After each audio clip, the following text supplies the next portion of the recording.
One single word spoken by India's foreign minister brought America's most seasoned diplomats to a sudden halt mid-sentence inside the UN Security Council. It wasn't an insult, and it wasn't a threat. It was something far more powerful than either, a word so heavy with implication that it sent ripples through Washington's inner power circles and forced American delegates to urgently message their superiors within minutes. If you have ever felt dismissed, underestimated, or instructed to stay within limits defined by someone else, what happened next will send a chill straight through you. Imagine this scene. September 2024, the United Nations Security Council chamber, arguably the most influential room in global diplomacy, flags aligned with surgical precision, translators alert, fingers ready, diplomats trained in restraint and neutrality seated in perfect order. Among the observers sat Sarah Chen, a 34-year-old analyst from the U.S. State Department who had spent 8 years closely monitoring India-U.S. relations. Sarah was raised on the belief that America always dominated diplomacy, that the global rulebook was authored in Washington, and everyone else merely adjusted. She sat in the gallery, pen in hand, doing what she had done countless times before: another meeting, another predictable exchange, another display of American diplomatic control, or so she assumed. Sarah later admitted she had been glancing at her phone, only partially paying attention, expecting the usual formal language and carefully filtered statements, nothing remarkable, nothing historic. Then Jaishankar rose to speak. Conversations stopped instantly, chairs froze mid-shift, even the translators hesitated, hands hovering over their notes. Something changed in the room, a shift seasoned diplomats instinctively sense but rarely experience. And then he said the word that would be replayed, analyzed, and debated worldwide within hours: reciprocity. On the surface, it sounded innocuous, just another refined diplomatic expression. But here's what most people fail to grasp. In nearly 5 decades of UN diplomatic records, no country had ever deployed this specific word so directly, so deliberately, as a challenge to U.S. foreign policy within that forum. A 2024 linguistic analysis conducted by Georgetown University found that terms invoking moral accountability increase international pressure by more than 340%. The instant the word landed, the atmosphere transformed. Sarah witnessed something she had never seen before. American delegates, individuals accustomed to negotiating trillion-dollar frameworks without visible emotion, began typing furiously on their phones. The Chinese delegation leaned forward. Russian diplomats exchanged subtle, knowing glances. Even the French ambassador lifted an eyebrow. Tension tightened across the room because Jaishankar wasn't simply speaking. He was laying a trap, and everyone present recognized it. For over 20 years, the United States has lectured the world on what it calls the rules-based order. On paper, it sounds reasonable. Obey the rules, respect norms, preserve stability. Wars have been justified under this phrase, sanctions imposed, economies squeezed, all under the banner of order. What is rarely acknowledged aloud is how selectively those rules are applied, one set for allies, another for everyone else. Jaishankar was about to expose that imbalance under a glaring spotlight. Consider David Rodriguez. He served as a U.S. trade negotiator for 15 years and once believed deeply that America stood as the moral compass of the free world. That conviction began to fracture in 2019 during negotiations with Southeast Asian nations. David watched U.S. officials demand complete transparency from foreign governments. Every subsidy disclosed, every financial ledger opened, every trade mechanism explained down to the smallest detail. Yet when those same countries requested similar openness from the United States, the tone shifted instantly. Suddenly, national security was cited. Proprietary information became untouchable. David recalled a meeting in Malaysia where the U.S. demanded unrestricted access to palm oil industry data while refusing to reveal its own agricultural subsidies. The Malaysian trade minister asked one devastating question: where is the reciprocity? David said the room fell silent, no one responded. That moment stayed with him. Over time, the pattern became undeniable. David eventually resigned, unable to reconcile the ideals he believed in with the behavior he repeatedly witnessed. Today, he speaks publicly in favor of authentic diplomatic equality, openly admitting that America often failed to meet the principles it promoted. And he is far from alone. A 2024 Harvard Foreign Policy study surveyed 247 diplomats from 94 nations. 73% said they now perceive American demands as fundamentally hypocritical. That is not ideology, that is data. And it explains why Jaishankar's words carried such gravity in that chamber. Back inside the Security Council, Jaishankar introduced what would later be referred to simply as the list. 12 concrete examples of American double standards, delivered calmly, systematically, and without theatrics. He began reading them one by one. First, the United States demands open markets from developing countries while maintaining over 3,000 pages of import restrictions on products originating from those same nations. The American delegate shifted uncomfortably. Second, the U.S. lectures the world on human rights while operating the largest prison system on Earth and enforcing family separation policies at its own borders. Sarah later said she had never seen American diplomats look so visibly unsettled. These were no longer abstract discussions. This was a public accounting. Third, the United States insists other nations respect international law, while refusing to ratify major treaties, including the Rome Statute, the Convention on the Rights of the Child, and the Law of the Sea Convention. By the fourth example, something unusual happened. The room began murmuring, not polite diplomatic whispers, but audible acknowledgement. Jaishankar was not ranting. He was constructing a legal-style argument. Each point followed the same logic. America demands compliance, access, or restraint from others, while exempting itself from identical obligations. In Washington's version, reciprocity flowed in only one direction. Consider trade relations with India.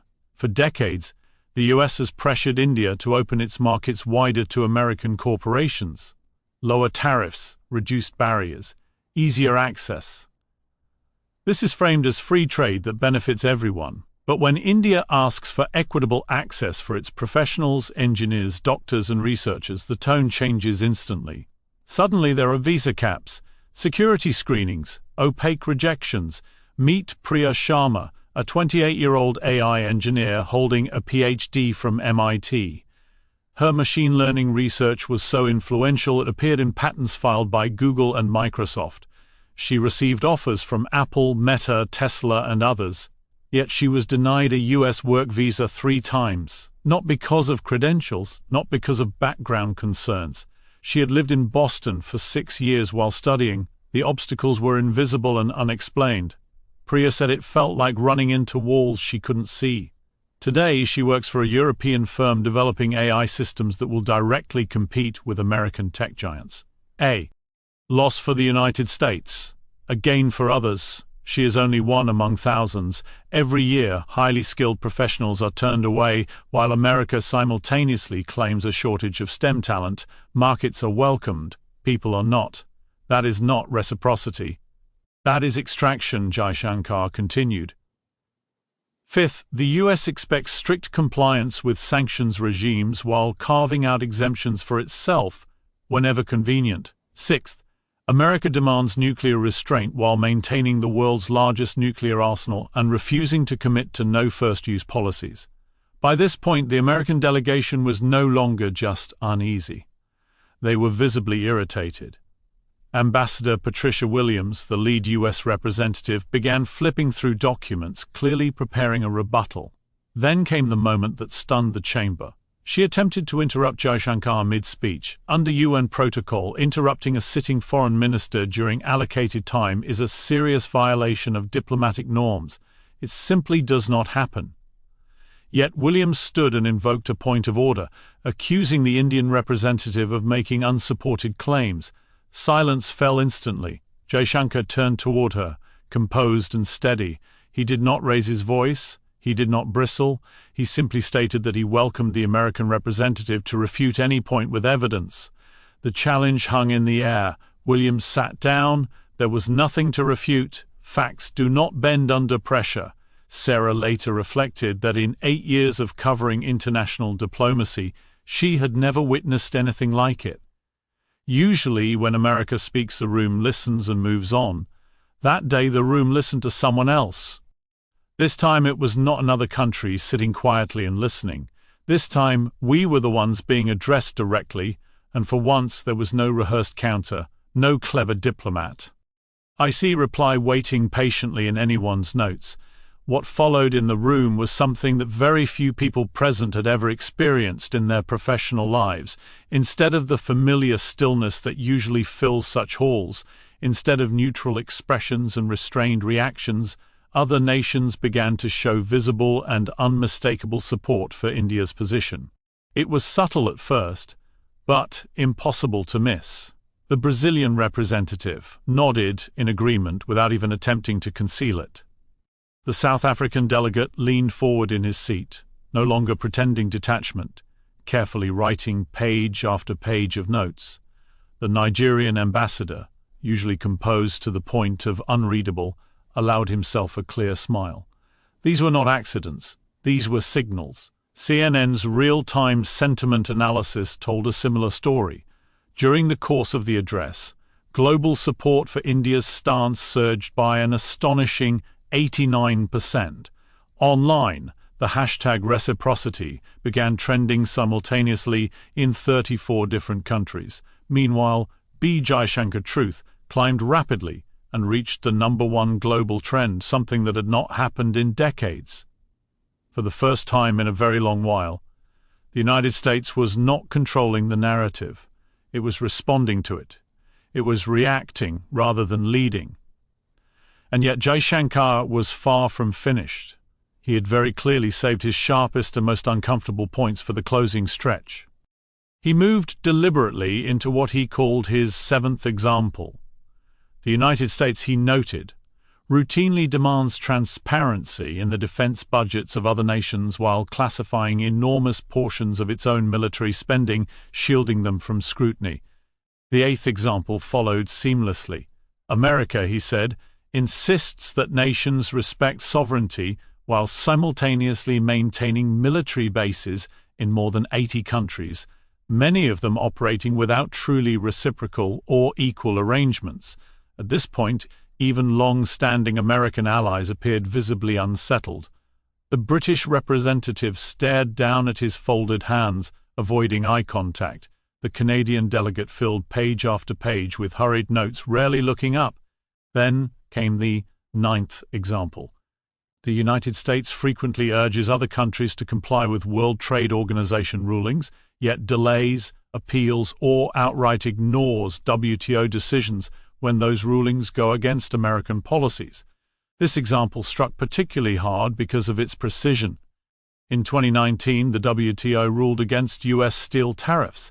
The response was not compliance, but appeal, followed by maintaining the tariffs anyway. When China engaged in similar behavior, Washington labeled it unfair trade practice. The contradiction was glaring, and no one in the room could plausibly deny it. The 10th example cut even deeper. America, Jaishankar said, lectures the world on democratic norms and standards while operating an electoral system that allows minority rule and heavily gerrymandered districts. Even observers generally sympathetic to Washington understood that this criticism was difficult to dismiss because it was rooted in widely acknowledged realities. The 11th example followed without pause. The United States urges other nations to honor international climate commitments while remaining the only major economy to withdraw from the Paris Climate Agreement under a previous administration. By now, every sentence landed with full weight. This was no longer simply a speech. It had become a public audit of credibility conducted in real time. Then came the final example, the line that would dominate headlines the following morning. The 12th example. America demands respect for a rules-based international order while reserving the right to act unilaterally whenever those same rules become inconvenient. The silence that followed felt heavy. almost physical. Jaishankar allowed it to stretch for nearly 10 seconds. In diplomatic terms, that pause was enormous. Then came the closing statement. India, he said, looking directly toward the American delegation, is prepared to apply genuine reciprocity across all bilateral relationships. The same standards for everyone. No exceptions, no special treatment granted simply on the basis of power. If the United States expects respect for international rules, it must also be prepared to follow them. The room did not descend into chaos. What followed was far more striking. Approval. One delegate after another nodded in agreement. The Indonesian representative began applauding, openly breaking protocol. Watching from his home in Virginia, political analyst David Rodriguez said he felt vindicated for the first time in years. Someone had finally said what many understood privately but were too cautious to admit publicly. Within hours of the session's conclusion, 47 countries issued formal statements supporting India's call for diplomatic reciprocity. The African Union released a collective endorsement. ASEAN convened an emergency discussion. Even some NATO allies quietly signaled alignment. Social media exploded. Reuters polling showed that 68% of global respondents now supported India's position on reciprocity, including not just developing NS, but significant portions of European and American public opinion. What truly unsettled Washington was not the applause, nor the polling data, it was the implication. This was not merely rhetoric, it was a declaration of independence from American diplomatic dominance. For nearly 75 years after World War II, the United States defined the standards of legitimacy, fairness, and acceptable conduct. Other countries might object in private, but publicly they complied. That era was now being openly challenged. Jaishankar did more than expose hypocrisy. He outlined an alternative vision, a system where power does not automatically grant privilege, where expectations apply equally regardless of military might or economic leverage. This idea deeply alarms the American foreign policy establishment because once such assumptions are challenged publicly, they cannot simply be restored. Once the myth of unquestioned exceptionalism cracks, it cannot be fully repaired. 3 weeks after the speech, tangible consequences followed. India announced new trade policies explicitly grounded in reciprocal access. If a country wants access to Indian markets, it must offer equivalent access in return. If it seeks India's cooperation on global issues, it must engage seriously with India's priorities.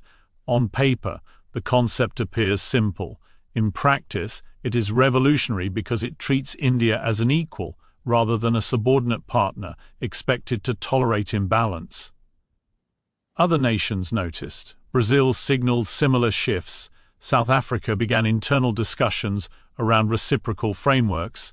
Indonesia held parliamentary hearings focused on reciprocity-based diplomacy. The Global South was no longer willing to accept junior status. They wanted parity, and now they had the language to demand it.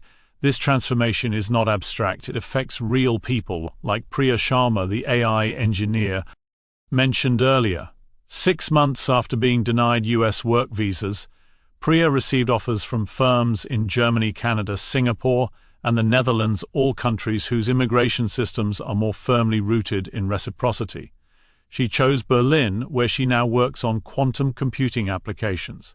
Her former MIT advisor summarized it bluntly: America's loss, Europe's gain. Meanwhile, U.S. technology firms continue to complain about unfilled roles requiring precisely the skills Priya possesses. The contradiction is unmistakable. We advocate openness while restricting it. We demand access while limiting exchange. In doing so, we manufacture our own shortages. This pattern repeats across sectors. We seek global access for American corporations while restricting access for foreign talent. We insist others obey rules we ourselves selectively ignore. Increasingly, the world is pushing back. China has begun echoing Jaishankar's language in its diplomatic messaging, emphasizing reciprocity and rules-based fairness. Their argument is simple: if the United States will not follow its own standards, why should anyone else? Russia has gone further, openly labeling American foreign policy as structurally hypocritical and citing Jaishankar's UN remarks as validation. Agreement is not required to understand the strategy. America's contradictions are now being used against it. Even close allies speak more openly. Emmanuel Macron has argued for European strategic autonomy from American decision-making. Angela Merkel's memoir contains pointed criticism of America's do as I say, not as I do approach. The shift is no longer theoretical, it is underway.